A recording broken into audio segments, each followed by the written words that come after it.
फळ्याकडे लक्ष द्या. एकक स्थानी शून्य असताना वर्ग कसा काढायचा. एकक स्थानी शून्य असताना वर्ग काढायचा आपल्याला. तर पहा या संख्येच्या एकक स्थानी काय दिलेले बाळांनो? शून्य.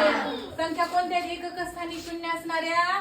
10, 20, 30, 40, 50, 60, 70, 80, 90, 100. मग या सगळ्यांच्या एकक स्थानी काय दिले?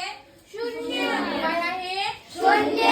छान. आता इकडे नीट लक्ष द्या. एकक स्थानी जर शून्य आलं तर काय करायचं? हे जे एक शून्य आहे या शून्याला डबल लिहून टाकायचं. काय करायचं? डबल टाकायचं. आपण एक शून्य आहे तर दोन शून्य लिहिले.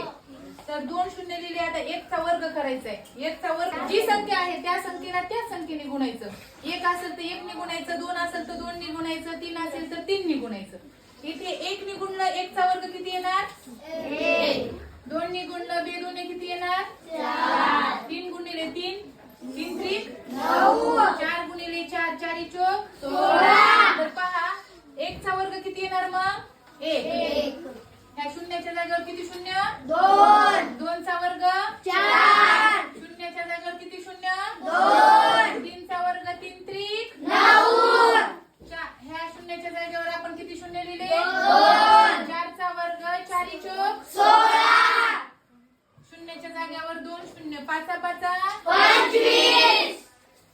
शून्याच्या जागेवर दोन शून्य, किती शून्य? 2. सहाचा वर्ग सहा सहा 36.